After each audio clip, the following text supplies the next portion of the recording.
Hey, Chris, what is our first main topic today? This is from Jaelen Pryo. Hi, John. Shout out from Niagara Falls, Ontario. I love Niagara Falls. So I just seen reports claiming that James Gunn is now wanting to do a director's recut of his first Guardians of the Galaxy movie. Now, I love Marvel and all, but can we assume this has gone too far? Or is the new MCU DLC the new trend? And will it make Marvel's wave bring a bad taste in movie lovers' mouths? How do you feel about another re-release, recut? I hate it. I hate it. And look, let me throw out this one asterisk here. I love James Gunn.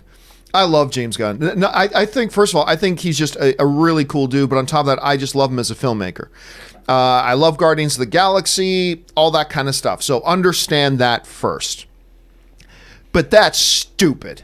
And now look, we've talked a little bit about recently about the re-release trends, and I'll repeat some of the things I said before. But for those of you who don't know what they're talking about, James Gunn was on social media, and somebody was asking him about maybe a re-release, and he talked about some song pieces he wasn't able to put in the movie before, and basically James said this: "It's a dream of mine to do a re-release of Guardians of the Galaxy Volume 1 with Livin' Thing and a couple of other small additions." Now, that was one of the pieces of music. Now, of course, one of the hallmarks of Guardians of the Galaxy was the incredible soundtrack. Just an absolutely fabulous, fantastic soundtrack that kind of became the heartbeat of the movie. It was great. And there were actually a couple of pieces James wanted to use in the film that he didn't actually get the opportunity to. So he's saying, now I'd like to do a remake.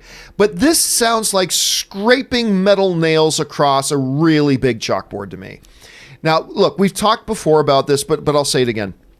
This awful, horrendous trend of studios now doing re-releases 5 weeks, 7 weeks, after a film's been a theatrical release is a growing thing. And I remember when they did it for Endgame, when it was still in theaters, I said, I don't like making slippery slope arguments because they can be problematic, but this could be a slippery slope. When you see a movie now saying, "Oh, we put this in theater, but we didn't show you everything. Come back again and pay us some more money and watch the real thing now just 6 or 7 or 8 weeks later when the thing was still in theaters." I said, this could become a slippery slope where we'd be in danger was if this actually makes some money, every other studio is going to pop their heads up like, what are those animals in the African wild? The little ones that, Timon. What was Timon again? Meerkats. Like every other studio is going to be like a meerkat. There's a way for us to squeeze more money out of everybody? Okay, we'll do a release, and 6 weeks later, we'll say, now come see the extended edition. Now come see the director's cut. Now come see, this version where Leonardo DiCaprio touches himself in scene 5. I don't know. They'll come up with something. Wait, what? I'm just making that part up. So they'll come up with something to do it. And what I've said is we will be in danger of movies becoming the next victims of the whole video game trend of DLCs. Hey, you bought the game. Now you got to buy the next part. It's like, wait a minute, what? I paid. Remember the great days when you go to the store and buy a video game and you had the full game. You had everything in that game. And once in a while when there were updates, they just give you the update for free because you bought the game. Not anymore. Now there's loot crates and DLCs and all this kind of nonsense, pay to win kind of, and that is going to come to the movie. So what have we seen since? We've seen Spider-Man Far From Home now getting its big 7-minute extended cut. Then we got Midsommar. It's got now come see the director's cut. And now we got James Gunn sticking his head up like a meerkat. Hey, I'd love to do a Guardians re-release. The one thing I'll say about the Guardians re-release, though, guys, here's what I'll say about the Guardians re-release, is at least that's a movie that was done and out of theaters years ago. Yeah. I have a little bit more tolerance for something like that. It's like come back years later for if you want to experience it in the big screen again. You probably already have it on home video, but if you want to come see, I give that one a little bit more slack. But I believe, and I said this on open mic this weekend, I believe that we are in a position right now, we're in a turning point that we as fans should very much be aware of. And that is, we as fans should put our foot down and say, no, we will not support this type of stuff, because if we don't, I guarantee you, we are heading within 2 years, we are heading for a reality where every film, just like today, it's understood that every big major film does reshoots. It used to be a very rare thing, but now every big major film plans it's just going to be a commonly accepted thing. that there's one release on a movie's release date, and 8 weeks later is some kind of extended or special release where now you got to come back and pay more. You may think I'm crazy, but I'm telling you that's where this is headed if we as film fans don't put our foot down. And now just having filmmakers like James Gunn, who I love and respect, sticking his head up like a meerkat and going, I'd like to do it. We've had like 3 of them now. In the span of 2 months, we've had 3 of them, and every studio is looking to see if they can get a little bit more cheddar off this big spinning wheel of cheese. Anyway, Rob, you're seeing all this. And now James Gunn is talking about this. Do you think my worries are warranted, or do you think I'm being just a wee bit paranoid about that? Oh, I think they're warranted. Dude, I went and saw the director's cut of Midsommar this weekend at the ArcLight, and I'm one of those. I'm guilty. Not only that, but I bought Apocalypse Now Final Cut on 4K, which is amazing. That 4K Blu-ray is incredible. And again, in 1 week, I purchased or gave money to 2 different director's cuts. My whole feeling about it is I would rather see a single vision of a film. I mean, what I don't like is the fact that there are filmmakers that are putting out films, and I know for my own self that I want to make sure that the movie that we make in the first place is the best version of the film. And I think this reconsidering, like with Spider-Man, I haven't seen the new Spider-Man version, but knowing that we get to see that bit that we saw in the trailers of him protecting his neighborhood, I think that probably would have benefited the movie. And it was sad to lose it. And I think that when we have films like Spider-Man Far From Home, that when what is it? What am I? Fun and wonder? When there's a scene of fun and wonder that is taken out of a movie for time, there's a really weird thing that happens. People are like, it has to be shorter.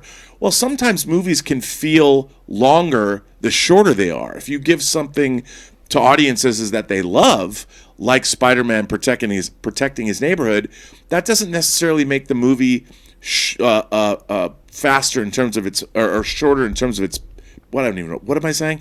It could be good to have those scenes in there. Welcome to Monday, ladies and gentlemen. Yeah, Welcome to Monday. I just think that I don't like the idea that films are being put out that are unsatisfying to the filmmakers, and they have to go back and do this, or they had it on deck within like, oh, I've got this other version, let's put it out.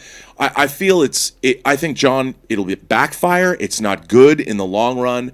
It's one thing, like you said, Apocalypse Now Final Cut 40 years after the fact. That's one thing. Or Oliver Stone doing 100,000 different cuts of Alexander. That's another thing. But putting out Spider-Man Far From Home a month later or 2 months later with extra scenes, I think it's not good. And it's not like they're making a ton of money off this either. Show me the finished film initially. Chris, like my fear here about that, we are going to be heading for a near future, like maybe just 2 years away, where it's just become kind of a norm where every big film has its regular release and about 8 weeks later, the real release with the extra footage you didn't see the first time. Like, I fear we are heading towards that DLC thing. Mm-hmm. Do you think I'm right to be worried about that, or am I being just, a little bit paranoid here? I do think you're right to be worried about that, because we've already seen, like you said, 3 in about a month span, and those theater spaces are going to take away from other little films. If we have to keep putting Spider-Man back in theaters over and over again, we're not going to get movies like The Farewell in theaters for a long time. We're not going to get movies like Booksmart in a theater for a long time, which is a shame, because those are great movies that people need to see. People in the chat and on this show have talked about the fear of Disney kind of being this big bad monster of sorts, homogenizing everything. Think about that in terms of a theater with re-releases being the new norm too. If we're constantly getting those big action movies across the board, everyone always getting their re-release, an extra 7 minutes here, an extra scene here, an unfinished scene there, it's taking away from all the other types of genre films that are out there. Unless all of a sudden we're going to get like the latest Dame Judi Dench is like, and now with another 7 minutes of her doing a Victorian era scene, which I don't think people would be excited about except for me. I'd be on board for that. Yeah, wait a minute, that actually sounds really good. I would go to that one. But John, I do have to say that yesterday, I know it was a holiday weekend, but I did go see Midsommar at the ArcLight. Mm-hmm. It was 3/4 full. I was really surprised to see that director's cut, just how many people were in the theater.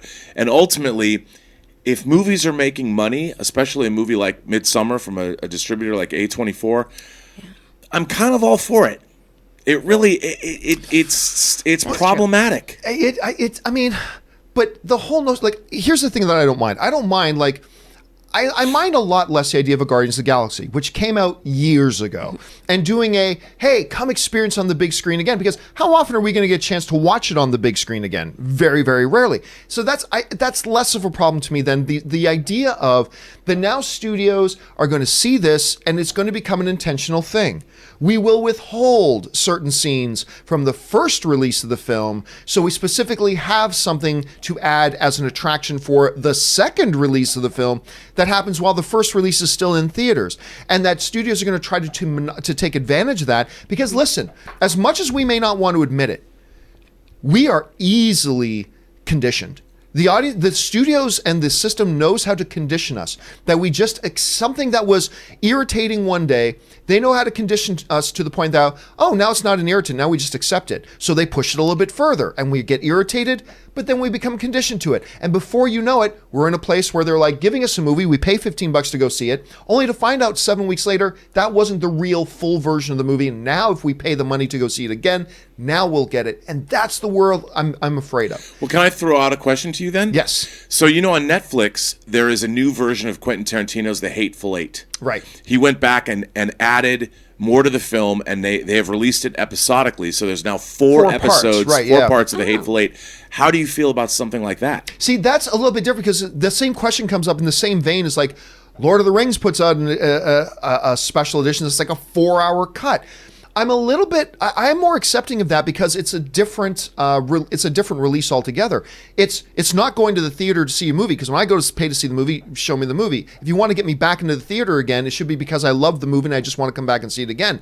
If you want to add extra stuff to a different medium, like the home video release, if you want to add bonus things to really try to entice people to come back or to buy the home video, whereas maybe a lot of times they'll think, I saw it in theaters and that's good enough. I'm okay with that because it's a different format. It's a different thing. We're out of the theatrical experience now. So on that level, I'm okay with it. Hateful Eight was out years ago in the theater. They want to do something special for the home video release. I'm actually okay with that. And maybe I'm creating false distinctions. But in my head, that's a very clear distinction, but maybe I'm creating a false distinction there. That's something I've got to be aware of, perhaps. But I just feel like the theatrical release and experience should be one thing. You want to do something else with the home video release or something a few years later of bringing it back to theaters, that's a little bit different. But I don't know, like maybe I'm making much ado about nothing here. Guys, what do you guys think about this? Do you think that, no, hell yeah, the studios are greedy, man. They're going to try to get every dollar that they can, even if it means screwing us on the first release of a film? Or am I just being paranoid about this and just looking too far into saying, John, it's just a couple of films that did it in a month. Don't worry about it. Let me know what you think. Make your arguments for me. Jump down to the comments section below and let me know your thoughts.